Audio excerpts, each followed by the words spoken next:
Assalamu alaykum vatandaşlar. Mustaqillik yolda izlanish programmamızning 53. soniga hoş geldinglar. Bugün biz Cumhur Reisimiz Mehmet Emin A'la efendimni aqliy tefekkür ve hükümet degan muhokama temamizning 2. soniga iftiharlik bilan taklif qildik. Suhbatimizga hoş geldiniz. Hoş bulduk. Köp rahmet. Rahmat. Aldaqıdan biz bu temanın birinchisini deb o'tdik, ammo gapimiz tugimidi deb o'yladik. Shunga ikkinchi qitimliqni bugun qilamiz. Men ba'zida shunda o'ylab qolaman, bu dunyoda Uyg'urlardek o'z vatanini, o'z millatini suyadigan millat yo'qmikin deb. Bizning to'plarda, sorunlarda vatan millat temasida ajratgan vaqtimiz muqarrarki har qanday millatdan hassalab ko'p. Ammo rastilla aqlimizni ishlatamiz, tefekkür qilamiz. Bugungi suhbatimizda biz aramızda daim ko'riladigan masalalar ustida fikr yurgizamiz. Mehmet Emin A'la efendim her zaman X'ga aql ve hikmetga boy so'zlarni yo'llab, bizning tefekkürimizni g'idiqlab, bizni o'yga soladi. O X'da mundaq yozadi. G'urur sizlanish chidiqsizdir. Mustamlikada g'urur sundirildi. Haqorat ko'tirib qo'rqsizlashidi. G'urur sizlanishning dardini ko'tirib yashamoq texmo chidiqsizlashidi. Ba'zida uning dardini bir-birimizdan olamiz, bir-birimizga ajoyib mutamliklarni va dushmanimizga qilishga petinolmaydigan dushmanliklarni qilish orqali to'kilgan obro'yimizni, bir tiyin qilingan g'ururimizni va chaylangan aqidamizni ko'rsatib qo'ymoqchi bo'lamiz. Buningdanmi dardimiz chiqmasa, qolganini uyda olamiz. Bu maqmasa, bundaq g'urur sizlanishning dardini o'zimizdagi g'urur sizlanishning dardini taqdirimizdan, ta'limimizning kajliqidan to'xtamay vaysash orqali olamiz. Bundaq g'urursizlik cheksiz qiynoqqa kirishga o'xshaydi. Ya yashig'ili, ya o'lib olg'il bo'lmaydigan bu g'urursizlanishning tugamas dardini ololmay g'aljirlashimiz. Mustamlika bir g'aljirlikning boshlanishidir. Onunda yaşaş g'ururning g'aljirlashishini keltirib chiqardi. Bu g'aljirlik mustamlikaga qaytarilgan eng tabiiy, ammo diqqat qilinmasa eng vayron qilg'uvchi inkosdir. Bu to'liq yaxshi yozmaysiz. Biz bevosita savoldan boshlaylik. Xitoydan zulm ko'rdim deb Xitoydan qochib muhojiratga chiqqanlar erkin dunyodami Xitoydan ayrila olmaymiz deydiganlar bilan qaynashadigan ish mantiqiga uyg'unmi? Hozir mustaqillik deydigan tashkilotlar ko'p. Dokmo Uyg'urchada davomli mustaqillik deydi. Ammo bu tashkilotlarning ko'targan lozunkalarida ne mustaqillik, ne besilgan zamin degan mazmunlar bo'lmaydi. Bularni xalq ko'rmayotgandek nemishqa ularga yon bosadi? Marhamat. Köp rahmet. Efendim yana bir qatim o'tganki temamizdanki davomi sifatida, ya'ni aqliy tefekkür bilan hukumatimiz mustaqilligimiz haqida beg'ishlangan bu temaning ikkinchisiga kiryapmiz. Ma misolimiz bek amaliy ekan, endi mundaq deylik. Mustamlikaninki abaq o'zim degan gapni oxirga ulashtirib olay. Mustamlikaninki bizga berdigan eng cho'ng alayliklarning birisi bizningki mustamlik qilinganligimiz ve bizni mustamlik qilinuvchilarningki üstimizni dastlab turayotganligi. Buningda ikkala bir obraz bor. Birisi mustamlik qilguvchi, yana birisi mustamlikka uchirguvchi. Bu yerda shafqat bo'lmaydi. Bu yerda nazokat yoki ish chog'irtish qatorliqlarning hech qaysi bo'lmaydi. U ish chog'irtish bo'ladigan bo'lsa, yot bir kuch üstimizga qurol bilan, armiya bilan kirib, bizni yo'qotishninki paydo bo'lmaydi. Endi buning bilan birga yashag'ili bo'lmaydi. Hattoki biz yashayli desakmi, hatto aramizdan buningga yashashga harakat qilganlar, buni umid bog'laganlar chiqqan bo'lsa-mu, hattoki ko'ngildan tatib vatanninki turli bayliqlarni, siyosiy huquqlarni setish badliga hayot qolgan bo'lsa-mu, eng oxirisida bu dushman bizni oxirisi qat'iyamda irqiy qirg'inchilik to'xtatdi. Bu yerda do'stdan dushman munosabati bor. ayrılmaymiz depmi yaşayamadık. Hatta bazılarımız için avtonomiyasını ben kabul kılmen desek mi o hoş olmadı. Hatta ki hemen asamı al cenimini aman koy desek mi onu mu de. Nemi için diye vaxtıda biz şu zimindeki kerek hem tefekkür kılalaydıgan hem gazap kilalaydıgan ilgisi bu bağlılığımızın ki sebebi şu oldu. Hem de bizni aldaş için Xitaylı kirgen vaxtıda bizni azat qıyğan boldu. Xuddi özümüzden azat qılıp özünün qoynuğa ağandak bir nimeni qıldı. İkinci qitim çoğun bir nimesi bizge milletler ittifaqlığını tanıdı. Bu tengilgan üstümüzge mecburi tengilgan bir ittifaqlıq. Bizge hakaret karakterlik bir söyüş. Biz şunun aslı yaşaşqa mecbur bolğandık. Anından keyin Jangzimin davrları kelgen vaxtıda başlap Jangzimin davr texdim evjagan ayrılanmaymiz deganlar bizge tanıdı.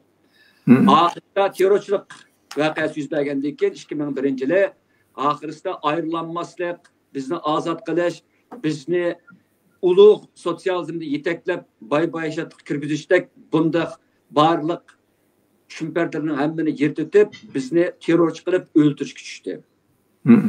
Bu shunday ahvol ostida agar biz do'st bilan dushman hukmini ayiryanmasak, hali ham ular bilan do'stimiz deb yursak yoki kallimizning bir tarafida ularga azroq nafratlanib qo'yganimiz bilan Uyg'urlarning oldida, ammo kallimizning yana bir tarafida mayli savdimizda bo'lsin, mayli boshqa aloqalarimizda bo'lsin, hatto ko'nglimizningki cho'nqir qatlamlarda ularga nisbatan bir oshiqlik, bir suyish, ben bu suyishni hissiyot jihatdan azroq tushunsammi, ügünüp qilish yoki ulg'uchiq amroq bo'lib qilish hodisasi yoki Stockholm sindromi hodisasi deb o'ylasammi, ammo siyosiy jihatda men buni qat'iy qabul qilolmayman. Chunki bu bizningki kallimizda siyosiy jihatda kadin chiqqanlikninki va bizningki siyosiy g'urur, siyosiy sezimchanlik, siyosiy taraf ayirish, siyosiy meydan qatorliq nuqtalarda butunlay barbod bo'lganligimizning bir ifodasi bo'ldi. Agar biz düşmanimizni ayıryanmay, qanmay, yani düşmanimizni do'stimizdek, hatta o'zimizdanmi o'ta ko'rsak va ulardan panohlik tilasak yoki ulardan nijotlik tilasak, bu bizningki insonligimizning o'lganligining ifodasi bo'ladi. To'g'ri. Buningda ortiq düşmanni bilinmaslikdan o'tami g'urursizlik bo'lmaydi. O'zini o'ltirayotgan ve özünü bu dünyadan bütünlüğü yok kılışını o kadar aşikar kıygan ahval aslında bir yerden de benim bunu dep oturuşum asli gerek emesdi. Çünkü katliam, ırkı kırgınçlık sözüsü, başka düşündürüşlerin hemmisi bir yerde beka oluş gerek. Eğer bunda bir katliamını düşündürük düşüp kalsak özümüzün halkımızga ben aklımdan uyulumen. Bunu anlıqçılarının aklının bağlılıqıdan ben gumallanımen. Ne için? Çünkü bu kadar azap okubat her qanday bir vicdanı uyg'otish kerak. Vicdanga söz ketmaydi o. Vicdanga gap ketmaydi o. Vicdanga nasihat ketmaydi asli. Bularga bizga o'xshash millat uchun. U uyg'onish kerakdi. Bu yerda menga o'xshash vazxonlik qilishga hech ehtiyoj qolmaslik kerak. Ammo yana 3000 yillik bir dushmanimizga to'nitanmay yurishning o'zi men uchun ko'tirib qo'qqisiz bir ahanet va har ilish bu. 3000 yıllık düşman bu. Xitay degan 3000 yıllık düşman bu. Ata-boğullarımızdan tatip kelgen gerçi Xitaylar tarixda zade aşı nimeden burulla Tang sulasından kiyinla Tang sulasının özünden emaslik bunlar Türkiye milletinin kutlanıldı ama yok algan tarih sahnesinde asasen Xitaylar. Bu düşmanlık o Xitay'nınki tarih sahnesinden yok alganlık sebepten yoşurulukka yoki peskuyluq düşken. Kim bu tamamen yok olup ketkenlikini bildirmeydi. Ana Çin sulasından emsen Xitay bizge hücum qilib bizni işgal qilgandan keyin o'zininki bizga bo'lgan dushmanligini oshkorladi. Hech zaman bizga do'stona ko'rsatib boqmadi. Hech zaman ham ko'rsatmaydi. Chunki Xitoyda shunday bir irqchilik va shovinistik bir aloyidlik borki, o'zidan boshqa millatlarning hammasini o'ziga dushman ko'rdi. Men bir misol olay bu yerga. Bundan bir yil ilgari bana bireylen Salih Hudayar efendim Sunjungsan'ın bir gepini evetti. 100 yıl burun degen gepi ekendi kitabıda. Kitapta degeni depti dünyada en ahırda ikki millet kalıdı hem dünyanın takdirini belgileydi depti. Onun birisi Xitay, yani birisi İngilizler, Anglo-Saksonlar. Bu ikisininki ortaklık şu ki her ikisi akıllık hem dünyanın başburalığında iqtidar ega millet degan gap. Hazır dünyanınki çökülüşüde, hazır dünyanın vaziyetinde sunninki 100 yıl burunki kıyasınınki şu menzilsi kilovatımız hazır. Onun kancık aldın körəlik turib tursun. Bu yerda Xitay üçün faqat o'ziga qarshi turadigan bir millat yoki bir millat qurgan xalqarалық bir tartib bor. Dunyoning hozirgi tartibi. Yani İngiliz, Anglo-Saksonlarning bilan qurilgan. Buni Amerikaniki bor, Yevropaniki bor, NATOning bor qatorliqlarda. Demak, Xitoy boshqa millatning hammani o'zining qo'l ostidagilarni o'ziga yug'uriydi. Yug'uramaganlarni turli diplomatiya boshqa yo'llar orqali tozalab, eng oxirida dunyoga xo'ja bo'ladi. 100 yillik bir cho'sh, Xitoyning 100 yillik cho'shi bu. Sunjungsandan boshlangan cho'sh. Sunjungsan Xitoyning bir narsa diqqat qilamizki, mayli u Sunjungsan davlat oti Sunjungsan bo'lsin, yoki kommunist Mao bo'lsin, yoki Gomindangniki Jiang Zemin bo'lsin, yoki boshqa birisi bo'lsin, hammasining o'rtaq bir aloqadaligi dunyo xo'ja bo'lish. 100 yillik bir cho'sh, 100 yillik bir siyosiy plan bu. Bu dünya xo'ja bo'lishdanki oldida turgan barliq to'salg'ilar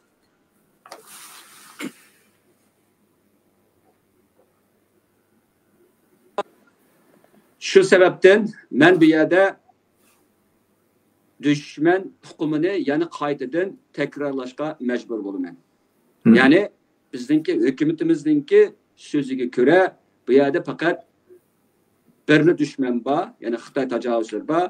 Bu yerda faqat bir nishon bor, ya'ni mustaqillik. So'zim tugdi bu savolga.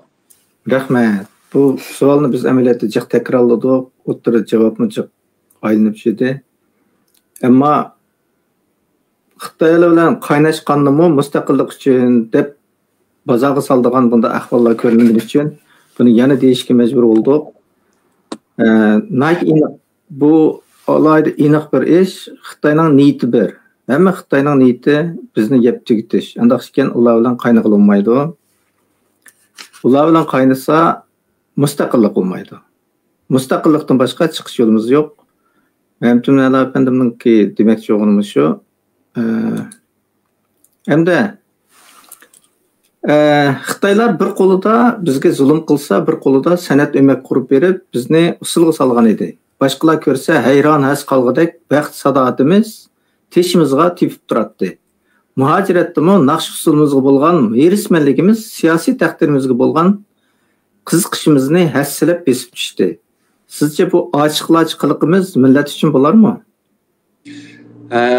Naqshul bu bizningki kulturimizningki eng muhim qismi. Bu bizningki güzellikni suydiganligimiz, san'atni suydiganligimiz va bizningki tabiatga bo'lgan turli his tuyg'ularimizni badan shakli, avrishim va melodik badan shakllari orqali ifodalashimizning bir yo'li. Ammo Xitoy usulni siyosiylashtirib etdi. Bizning usulimiz kultural belgidan ko'ra bir siyosiy belgiga aylandi hozir. Xitoy bizningki xotin qizlarimizning hammani dafsanda qilib va erlarimizni, millionlagan erlarimizni lagerlarga solab, bolalarimizni millionga yaqin, kam deganda millionga yaqin bolalarimizni yetim qoldirib, ularning mansini yushdan iborat shunda qo'rqinchli bir irqiy qirg'inchilikni ap bo'lgandan keyin dunyoni aldash uchun naqsh usulni qaytadan o'ttirg'i chiqadi. Xitoyninki naqsh usulimizga ko'ynab o'ttirg'i chiqarmayotdi. Ularning chiqarayotgani faqat naqsh usul orqali Uyg'urlarni xo'shal-xo'ram yashayotdi. Uyg'urlar irqiy qirg'inchilikka uchirmayotdi. Uyg'urlar folklor millat, Uyg'urlar hang vaqtda dalti millat qirilayotgan vaqtida xuddi uqmay naqsh o'ynaydi bular. Bundan naqshdan boshqa hech qanday bir aqliy ishga yetmaydi bundan deydigan intayin qo'rqinchli bir yoshirun, bir şovinistik, eg'ir kamsizlik to'lgan, haqorat qilish to'lgan va pokitni burmalash xarakterlik bu ishni o'ttirg'i chiqadi. Bu orqali yiqitilgan qallarni, o'ldirilgan jonlarni, vayron qilingan masjidlarni va vayron qilingan barliq moddiy va ma'naviy kultural qadriyatlarimizning hammani ustida olib bu jinoyatini yo'shilmoqchi bo'ldi. Yaxshi usulni shug'ullanayotganlar shu qon eqilgan jinoyat yuz bergan shu zaminning ustida ehtimol o'zininki irodasiga xilof holda usul o'ynashga, naqsh aytishga majburlandi. O'zining o'limini kuylashga majburlandi. O'zini o'ldirayotganlarni kuylashga, ularga kulishga, ularning ko'nglini ichishga majburlandi. Dunyoda buningdan ortiq xo'rlik bo'lmaydi. Agar aql boshda bo'lsa, vijdon yurakda bo'lsa, buni tuymoq kerak. Tuymoq kerak. Hamda o'xshash naqsh usul boshqa tashkilotlar tarafidan xuddi Xitoy qanday qilgan bo'lsa, shu xil shaklda hattoki Uyg'urlarning irqiy qirg'inchiligini sotqa sungan ahvoldan keyin bu takrorlandi. O'xshash naqsh usul. Ya, boshqalar deyishingiz mumkin, u chatal u Xitoy deyishingiz mumkin. Ammo bu yerda Uyg'urlarni naqsh usul Xitoy nimani bildi degan vaqtda naqsh usulni chiqarsaqlar Uyg'urlar xushal ko'rinadi dedi. Çeteldeki Uygurlar bolsuçu, Uygur teşkilatları, siyasiyolar, cümleden Dünya Uygur Kurultayı, Uygurlarını naqshsul o'ynatish orqali o'xshash Xitoy qilgan uchurni dunyoga yo'lladı. Yani biz baxtli millat, biz qirilmadik. Hatta shuningdan numus qilmadiki, uningdan ilgari shu sotqa Uygurlar qatliamiga oid isbotlarni berib olib, aqstillar naynanaga tushgandan keyin bu aqlıva bir adamning kallasi sig'maydi o. Nima uchun sig'maydi? Chunki Uyg'urlarning beshiq kelgan bu dardni tushuntirish uchun yig'lash kerak. O'lib hech qasimiz. O'lib keyin hech bo'lmasa yig'lash kerak. Yig'lashni qamlashtirish kerak, hech qilolmasa. Ammo yig'lashning o'rniga, dard faryod ko'tarishning o'rniga, o'zimizni ko'ydirilishning o'rniga bütün şehrini beşimizde kiyişinin ornuğa naynanaya düşsek biz özümüzge kaças sağan bulunuz. Kıygan, davatkan geplerimizde kıstılla 5 minut ötmeyle veyran kıygan bulunuz. Doğru. Bunu ben ötken kıtımı diginimdek hele ki kallının ki tutmazlıkı. Bir gep batı kalı tutmaydı dedi. Hele bu da adli oynasak kalı tutmazsak maziyet. Ama çoğunqırak oynasak bu naite kabik bir siyasi uyanma bu. Kabik. Bu keçirgil olmaydı. Bu bazılar için bu roy jetlik, roy kesellik bu. Ben bunu Twitter'da bu roy kesellik, kolluk roy kesellik diyeceğim ben bunu. Yeni bir şey gibi durma. Ne için? Çünkü naqshsulning oynargan yeri var. Sen yığlap bulap, hatta derdini aytıplap aqsızlık qilmaysa. Onu anlayatkan hem özen, bak özen anlamayaptı. Chet elliklar yaqsin tutudi. Ma yaqsin ama qanday millat bu? Xitoy yaxshi qilgan bu, mato millat ne demamda? Uni qaymoqmamdi Xitoy mi oynatsa Uyg'urlarni usulga, sen mi oynatsan o usulni? Unda bo'lgan vaqtda sening Xitoydan nima farqing bor? Yani Uyg'urlarning tafakkuridagi qabih bir kasallik özü bilen düşmanı tanıyanmazsak, özünü bilen düşmanını arlaştırıp düşmanı kıyganını özüge kılış. Yani özüge düşmanlık kılış. Düşmanı gibi. Bu tefekkürdeki kesilmelik. Başka bir bunun ben başka söz tapamayım bununla. Dünyada bunun bir başka bir misalım yok. Hem bunun bir aklap çıkacak bir yolu yok bununki. Tefekkür bunu diken insanda bir ben dedim ki birli prensip buluş gerek bir tefekkürde. Birli yol bulaş gerek. Birli kurulum bulaş gerek. Bu kurumluk sağsak Xitoy naqshsuldan paydalanish orqali o'zining jinoyatini yaptı desek, chet elliklar naqshsul orqali Xitoyning jinoyatini yepib beryapti.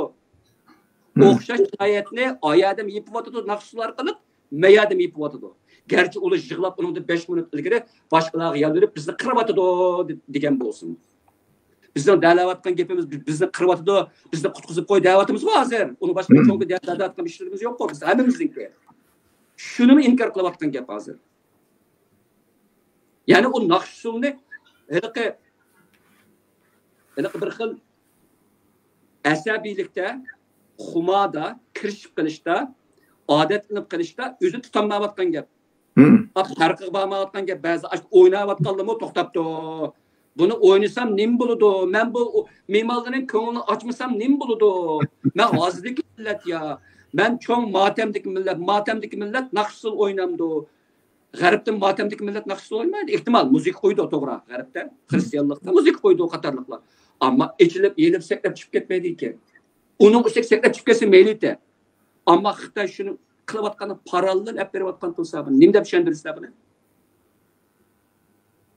aql yetmaydi numus qilaman buningda men numus qilaman buningdan uyg'ur bo'lib qolganligimdan numus qilaman buni ko'rsam boshqa yerda o'yna ya'ni u o'zining ishi bizning kulturimiz bunda ayrlanmaydi men buni inkor qilmayman biz naqshsullik millat o Xitoyning bizga qo'yib bergan iliqi dalti millatning yana bir shek naqshsullik millatni turib tursin turib tursin uni demay bo'ladi ammo inchki vaqtda intayin zil vaqtda tarixiy bir fursatda buni chiqarib berishning o'zi qassallikdan boshqa narsa emas deb qarayman buningga endi agar buni qassallik emas desang kallan tekshirish kerak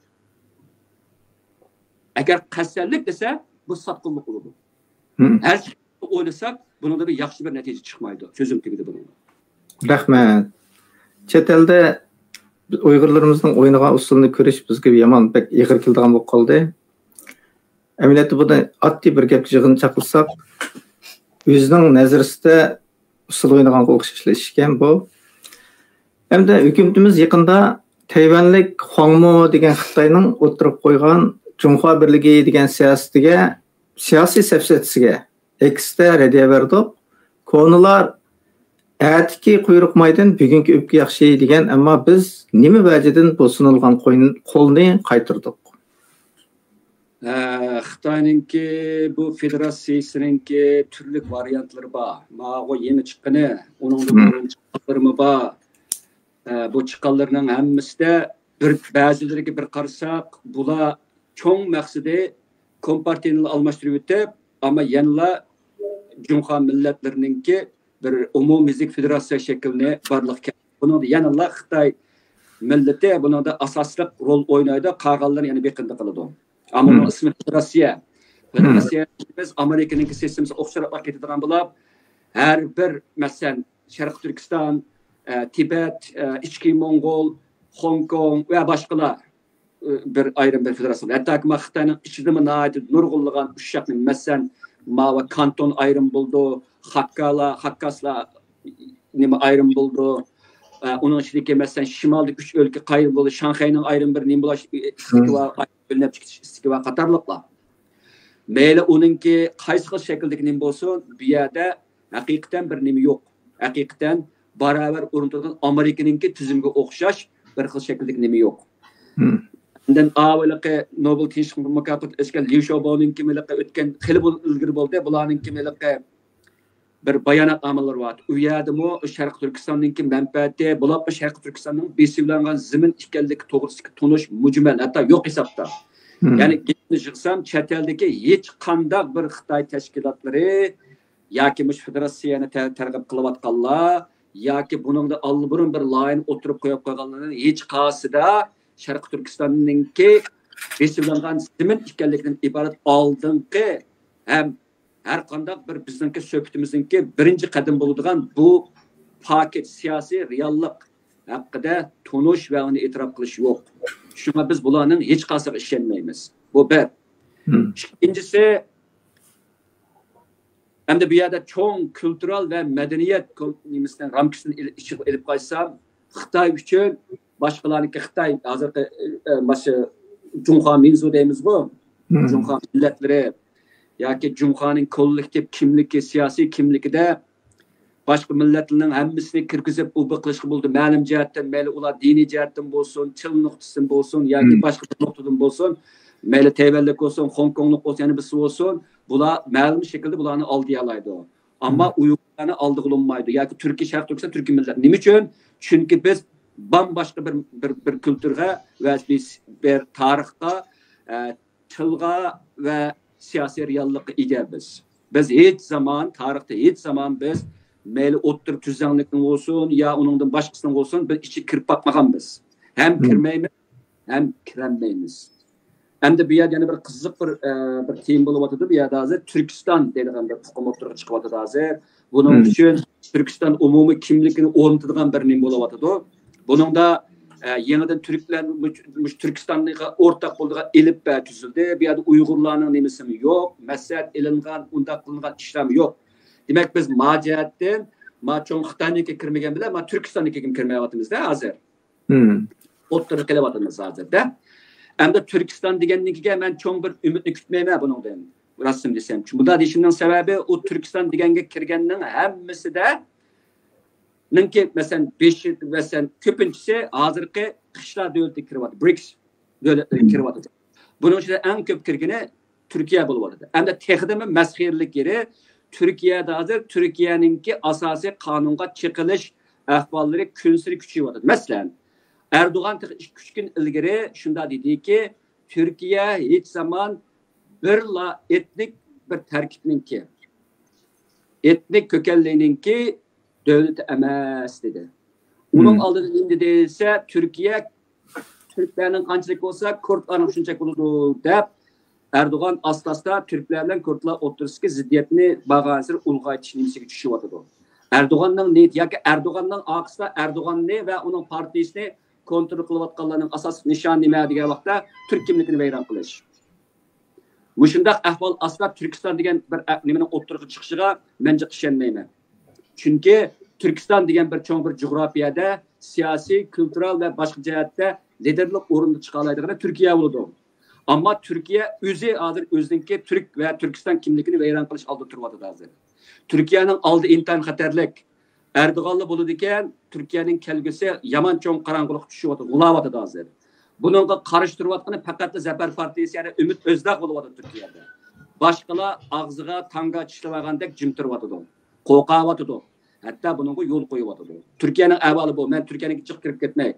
O bizim işimizden çoğun nemi yok. Hem de demek bu bizimki kelgüsüki siyasi takdirimiz için bir intihar mühim oldu. Xitayla hazır Garip'ninki acizistin paydını bağansırı çoğun hegemonluk. Yani hemmini dünya tertibine kaydında abasıncıl sanki dedim bu. 100 yıllık bir kişinin orundaş için kültürel ve medeniyet cihetteki tarihi bir birlikini tokup çıkıp hazır bir yerde çoğun bir devletçilik ve çoğun bir ulusçılık bir kimlikini kekidimi küçeytivatıdı. Bununla başkalarının ketivatıdı. Hem de bu federasiya davatını, avtonomiya davatını hemmisi en ahırsta fakatla botulkini almıştığımda onun içindeki sunu almıştığımda bir işlemdi bu. Biz bununla nemi kılmayımız, kızıkmayımız. Hem bu biz için xatarlik buldu. Bununla herkes katlaşmayımız. Bunda oyallar, bunda türlü şekildeki botulkiler çıkıyordu ama su okşaş. Şunun için bu botulkisini gerekemez, suyunu içmeyimiz. Ama Türkistan degen matarapta menevatkalının köpüncüsü Kışlar devleti tarafından kontrol kılınmadı. Onun için bir yerde 4 güç var. Orta Asya etrafında çoğun güçün 4 var. Bu Rusya, Xitay, Hindistan ve İran.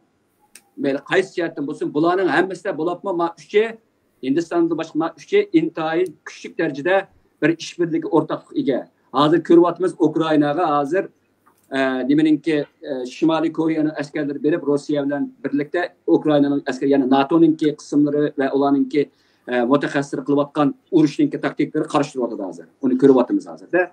Demek mushundaq ahvol ostida biz oldimizda nayt sagak bo'lgan intayin ciddi qaraydigan bir ish bo'ldi. Shuning uchun men bu nimalarga, bu federatsiya bu nimalarga hech qasam. Uning ustiga bu federatsiya yoki avtonomiya hammasi Xitoyninki g'oyat zo'r hem intayin jahil hem qat'iy o'zgarmaydigan çoğun milletçilik, çoğun şoğluzumluk ideyasi ve ideologiyasi üstüne kurulgan.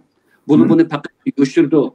Fakatla bizni qaytadan o'ziga elish va jumladan biz ega bo'layotgan zaminni o'ziga qaytib olib, o'zininki yangi bir siyosiy bir ulusal kimlikini ve kurulmuş otur çıkırışın faydalandı bizden. Ama ulanın adakın g'arzi yanlı Xitoyninki 100 yıllık düşünü amalga oshirish. Mening so'zim tugadi. Rahmat, bek yaxshi tushuntirib berdingiz. Agar shu biz chiqargan xabarninki ostiga qarasanglar, buning da ovozli bir nusxasi bor. Aslında nurg'un gaplar deyilgan, shuni tafsili anglab chiqishinglarni umid qilamiz. Nurg'un unda o'rganish tegishli narsalar bor. Haqiqatan bu mustaqillikdan boshqa bizga sunilgan har qanday bir loyihaninki, har qanday bir birlikninki hech ahamiyati yo'q. Bu bir o'yan. Endi butun dunyoning nervisini tardek chingitib etgan Amerika saylamining natijasi chiqishga necha kun qoldi. Burun siz bu Amerika tarixidagi eng halqiliq saylam degan edingiz. Elim bu qarshingizda ching turamsiz? Ikki tarafning qaysi birining utishining mohiyatlik farqi bormi? O qarshimda ching turish emas, texnik chingib ketyapti. Endi bu tuqar buningga yomon cho'nqir kirib ketmay, chunki kirib ketmasligining sababi bizningki oldimizda Amerikada bir qator faoliyatlarimiz bor. O faoliyatlarimizdan nurg'ulgan ko'rishmalar bor. Men uning uchun men faqatla shu suning yuzdagi ko'rinmagan bo'lgan bir necha nuqtalarni deb qo'yib qo'yay. Qisqalar. Ata-bobolarimiz degan burun taq aylansa hozir bo'soq aylanadi deb, hozir bo'soq aylanyapti. Bu bo'soqqa shiddatli tarzda Amerikada aylanyapti. Bu saylam Amerika tarixidagi emas, balki dunyo tarixidagi ehtimol eng muhim, ya'ni so'zim takrorlayman, eng oxirgi ahamiyatli bir saylam bo'lib qolishi mumkin. Bunda deyishimning sababi Amerikada hozir ikki partiya o'rtasidagi intan keskin elib berilayotgan saylam eng oxirida dunyoninki demokratik qurilish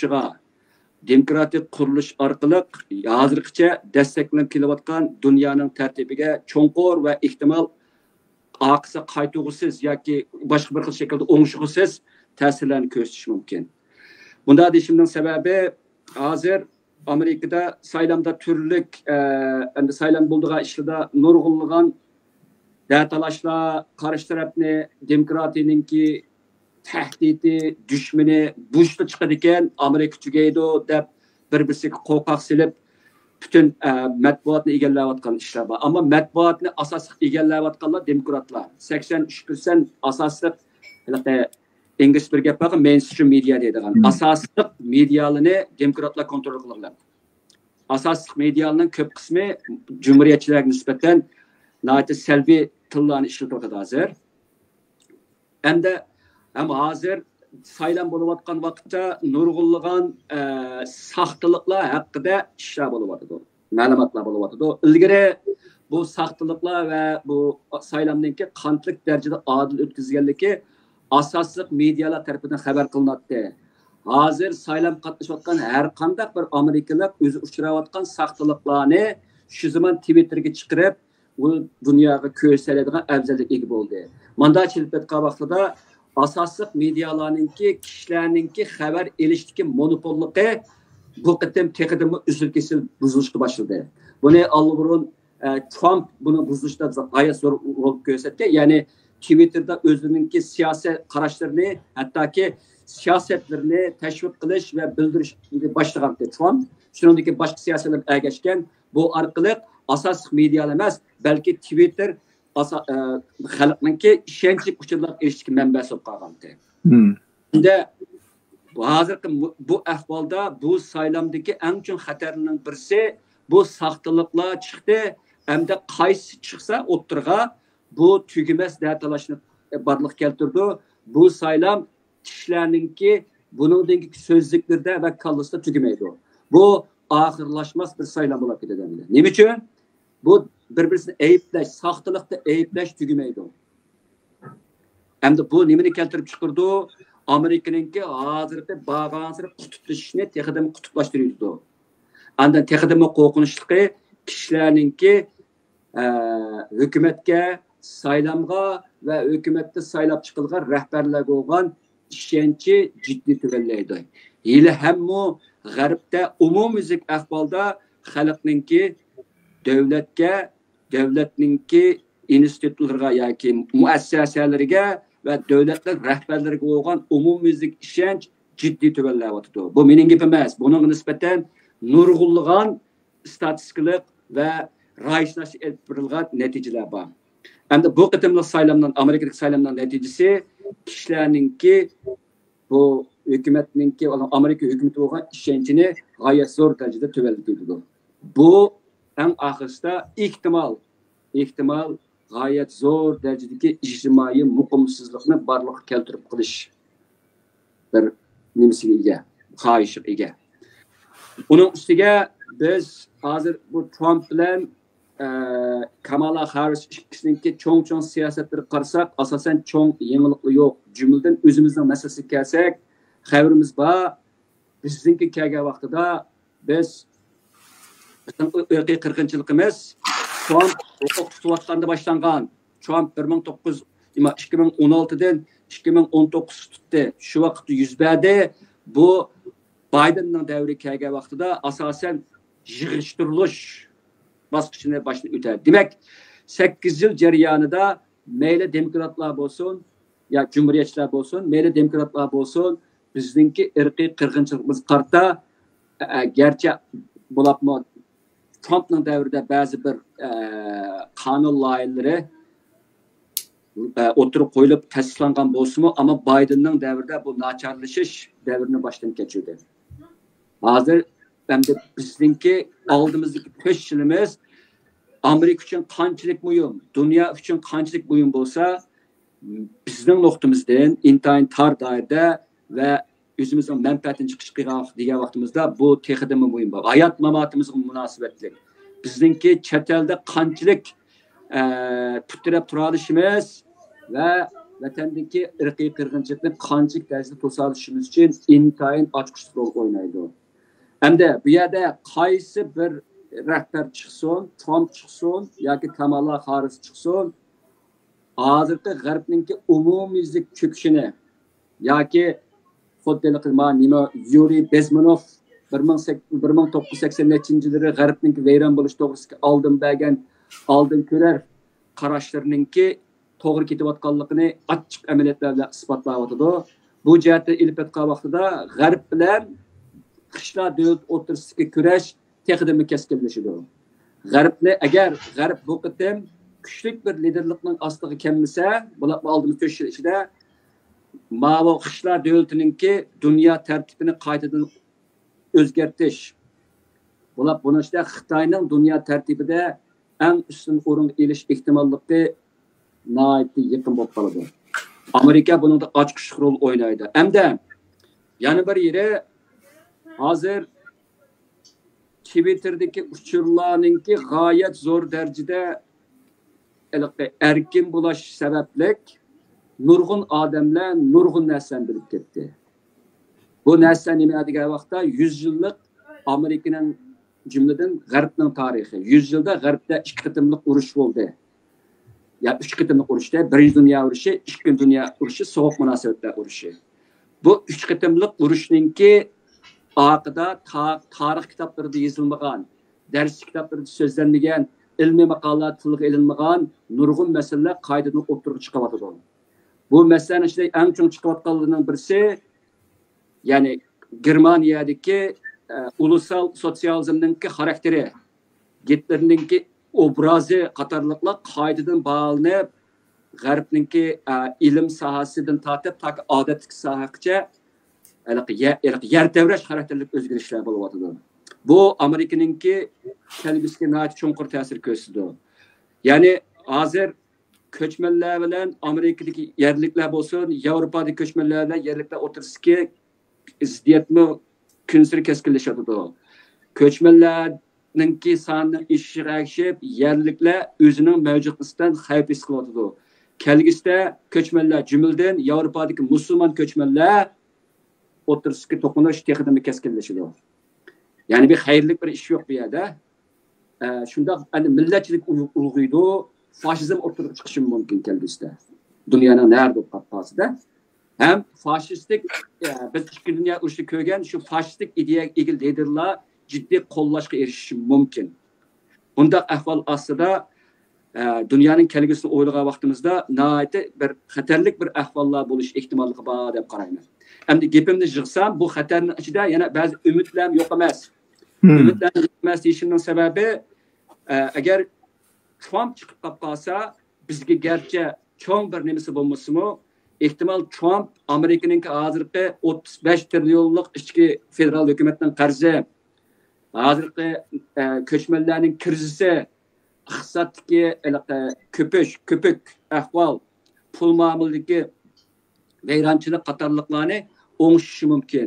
Bu g'arbningki o'zini qayta o'ngishiga nisbatan cho'ng bir fursat yaratib berdi. Kamala Harris'ten ben çoğun narsani kutmayman demokratlardan. Ehtimal ularning planlari bordi. Ammo mayli kim chiqsin, bularda Amerikaning hozir krizislik holatini o'zgartiradigan bir ahvol bo'lmasa, g'arbning krizislik ahvoli o'zgarmaydi. G'arbning o'zgarmasa, dunyoninki ahvoli og'irlashadi. Bu eng oxirisida qishlar davlati jumladan Xitoy uchun cho'ng bir omad deb keladi. Ammo qishlar davlati ishlamay ziddiyatlar yo'q emas.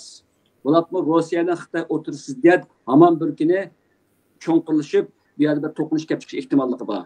Chunki Ruslar Xitoylarninki oldiga chiqib qilishni hozir faqatla NATOdan iborat cho'ng bir o'rtaq dushmanning oldida buni isbotlashayotganda qilgan bilan ikki nuqtada ilib o'tgan vaqtda Rossiyami Xitoyning bu xil hegemonligidan yoki mutahamligidan bakmi xush emas. Ammo bu qanday bo'ldi? Bu ya'ni kelgusi bog'liq. Gapimni yig'sam, men sözümüzde anılgıçlarınki bekmu veyimi küçük etmesini ümit kılman. Ama dünya siyasını intan realistik ahvalda hissiyatı verilmey, ham xiyalını azrak kılıp, özü yaşavatkan devlette, bulatma garipte, naat soğukkallıklan vaziyetini küçültüşünü ben şunu tavsiye kılman. Hem de özümüzden müstakillik hareketi kelsek, bizdeki hareketimiz yanıla dünyanın özgürlüğü cümleden G'arbning qanday özgürlüğü buluşu bilan intan münasebet oldu.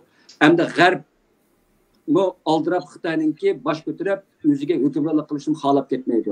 Yevropa Birligininki yaqinda Xitoy qaratgan qattiq talaffuzlari va Amerikaninki bir qism siyosatchilarinki Xitoy qaratgan qattiq talaffuzlari hali ham mavjud, ham intan muhim. Bu noktada elib o'tgan vaqtidami, bu ham bu dunyoninki ikki qutblashishi va o'rtasida kurashning davomlashishi, ya'ni men ilgari deganda bizningki mustaqilligimiz uchun yangi bir o'tni chiqarib yoki bir chaqmoqni yoqtirishi mumkin biz uchun. Bu shunday ahvol asarida jim to'g'andan, dunyoning jim to'g'indan hozirgidek intayin davolg'ishliq, kelgusi aniqsiz va qo'rqinchli bir ahvolninki, to'qinishchan ahvolning bo'lishi biz uchun foydali bo'ldi. Biz jimjilikda o'lib ketamiz, ammo to'qinish to'lgan dunyoda ehtimol biz uchun bir fursat, bir hayoti kuch to'lgan bir fursat bo'lishi mumkin. Buning uchun hammalarni diqqat qilishni so'rayman. So'zim tugadi. Rahmat, pek yaxshi tahlil qilib berdingiz. Dunyo vaziyatini cho'qim bilib turish kerak. Uningga xato hukm chiqarib qo'ysak, bizning taqdirimizga bog'liq bo'lgan ekan, biz cho'ng ziyon tortamiz. Siz Cumhuriyet bo'lish sifatingiz bilan bu qitimliq Cumhuriyet kunimizda Washingtonda qanday bir manzarani ko'rganingiz bor? Ya'ni muhojiratda xalqimizga va xalqaroga nimani namoyon qilganingiz bor? Aldı bilan namoyon qilish uchun aşağıya bara olishimiz kerak. U yerga bara olishimiz uchun Amerika sog' salomat bo'lishi kerak. Ya'ni to'qinish, ichki to'qinish, chunki Amerikaliklarningki qurol tutish huquqi bor. Har xil shakldagi qalamqonchiliklar yuz berishi mumkin. Tinch bir muhitni kutaman. Bu Amerika tinch bo'lishi, dunyo tinch bo'lishining uchun bu intayin muhim bir ahamiyatga ega. İkincisi, biz 20 yıllık bir hükümet hayatımızda qo'lga keltirgan huquqlarimizni hem o'zimizga, hem o'zimizning xalqiga, shundaqla bizni yaqindan qo'llab kelayotgan Amerikadagi siyosatchilarga va amerikalik do'stlarimizga bildirib va mushlar orqali ular bilan bo'lgan tushunishimizni texidimmo cho'nqirlashtirish niyatimiz bor. Bir hükümet bo'lish sifatimiz bilan biz Sharq Turkistonda azob chekayotgan, erkinlikka tashna bo'layotgan, zar qilayotgan, millionlagan Uyg'urlarninki, Qozoqlarninki, Qirg'izlarninki va boshqa Turkiy xalqlarninki arzusini biz ustimizga elib, bu arzusini amalga oshirish uchun harakat qilayotgan, kurash qilayotgan bir hukumat biz. Bu jihatdan elib o'tgan vaqtida biz ularning aşı bizga topshirgan amonatini, ya'ni o'tgan qatim degandek, Sabit Damullamdan qolgan ikki qatimliq Cumhuriyetimizdagi tarixiy shajarasi bilan bizga kelayotgan muqaddas bir burishninki o'lmaganligini ham o'lmaydiganligini hamma odamga, jumladan bizdan ko'rishadigan va bizga qiziqayotgan hamma odamga bildirish va ular bilan suhbatlashish, ularninki hukumatimizni, jumladan bizning mustaqilligimizni qo'llashni qo'lga keltirishdan iborat bir xiyolim bor, arzuyimiz bu hukumatdagi hammamizningki o'rtaq arzusi. Ammo bizningki bu qatimliq yig'inimiz intayin zil, mandashib batqoqda tartib bir vaqt ichilgan bo'ldi. Ya'ni bu bizning Cumhuriyet kunimiz bo'lganlik uchun Amerikaning saylimining natijasidan bir o'xshash vaqtga duch kelib qoldi endi hozir. Vaqt biz uchun bekmo foydali bir o'rinda emas. Gerçi o'rin jihatdan uning ustiga mayli demokratlar davomlashtirsin hukumatni yoki Cumhuriyetchilar chiqsin. Cumhuriyetchilar chiqib qolsa, texe ular xo'shalliqda bo'ladi. Gerçi uning qarshi ichki aslida qarshi qalam-qachaqlar bo'lsa-mu, ular bizga hech qanday va'da berolmaydi. Demokratlarmi va'da berolmasligi mumkin. Bu jihat ilpatqa vaqtida bularni va'da berolmasligi bizning cho'qim u yerda mag'lub bo'lganligimizni bildirmaydi faoliyatlarimizdanki, faqat ba'zi ishlar sal kelgusiga tashlab qo'yilishi mumkin. Ama shunday bo'lsa-mu, hukumatimizningki tubki bir planlarining birisi qaysi partiya o'qib chiqadi ekan, biz u partiya bilan jiddiy vaqtning o'zida bir dialogni qurishga tirishamiz. Bunda bo'lishining sababi bizning ishimiz intayin jiddiy. Bir kun ketsa, vatanda nurg'unlagan odamlarning beshigida. Xitoyning yovuzligi turg'izilmaydi ekan, bu biz uchun har kuni bir ig'ir yo'qotish, har kuni bir motam bo'ldi. Buning uchun biz amalning boricha Amerika saylimining kiyla o'zimizningki harakatlarni bu yil qilmasakmi, kelar yili shu yangidan chiqqan prezident qasam berib chiqib o'ziningki kabinetini tashkillab o'ziningki planlarni o'tirib qo'ygan vaqtida biz shu planlarga qarab turib o'zimizningki hozir tayyor planlarimizni, bizningki plan A'simiz bor, plan B'simiz bor, plan C'simiz bor. Amerikaningki saylimi qartamo bizningki o'xshamagan tayyorliklarimiz bor. Qaysi xil partiya chiqsa, uning loyiq tanlamizda bir tayyorlik bor. Biz o'di qilmaymiz. Ammo nurg'un ishlar aniqsiz holatda turibdi. Hech kim bilmaydi kimdan chiqadiganligini, qanday chiqadiganligini, ham Amerikaning qanday bo'lganligini va qaysi yo'lga borganligini hozir hech kim bilmaydi. Gerçi biz buni qiyos qila olsakmi, qiyos reallik.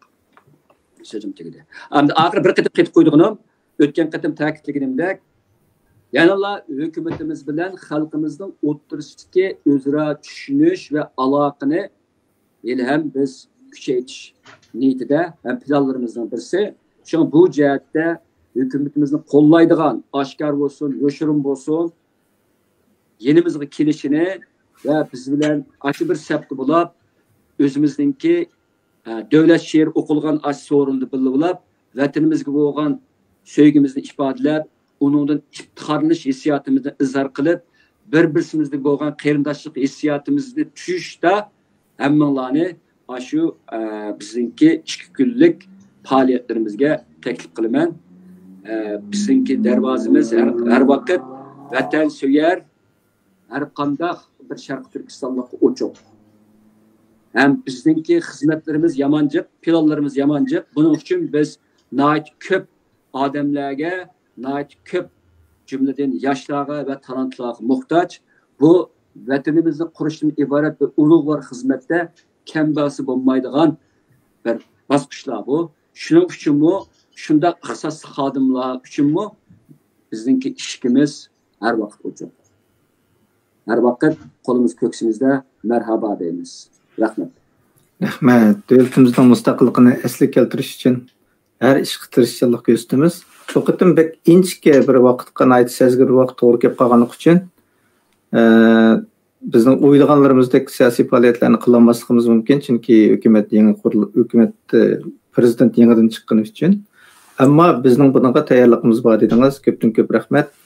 Barliq Sharq Turkistonning mustaqilligini qo'llaydigan vatandoshlarimizni bizningki bu faoliyatimizga taklif qilamiz, kelishinglarni umid qilamiz. Endi Mehmetullah efendimning tuvandagi ikki yo'llanmasi bilan ushbu suhbatni oxirlashtiray deb o'ylayman. Bir odamni tushunmak uchun so'ziga emas, harakatiga qara deyiladi. Ammo harakatnimi bilgili bo'lmasa, nimani qilganligiga emas, balki nimani qilmaganligiga qara. Agar buningdimi bilgili bo'lmasa, qila olmaydiganlarning ichida qaysilarini qilayotgan va yana qaysilarini qilmayotganiga qara. Yig'ib aytganda, qilmaganlari, qila olmaydiganlari va qilmayotganlariga qarash u odamni bizga texnik to'liq va to'g'ri so'zlab berdi. Hayot ilishishdir. Hayotda nimaga ilishadiganligini bilish, qanday ilishadiganligini bilishga o'xshashla muhim.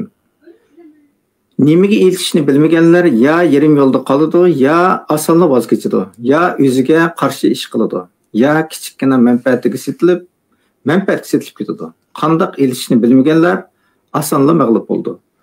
Hayotda ilishadiganlarni obdan tanlaganlaring uchun jon jahling bilan, ammo farosatli ilish. To'liq hikmatli yozma yozibsiz. Mehmetullah efendim, ko'p rahmat. Bizni shunday tafakkurga yetaklab ketyapsiz. Yuqorqi yozmalar insonlarimizning qalbida kichikgina uyg'onish, aqlda kichikgina g'idiqlash paydo qila olsa, ajib emas deb o'ylaymiz. Sizning bugun bizga ajratgan vaqtingiz uchun ko'p rahmat. Vaqt munosabati bilan bugungi bu programmamiz oxirlashdi. Hammalarning mush vaqti xayrli bo'lsin. Allohga emanet.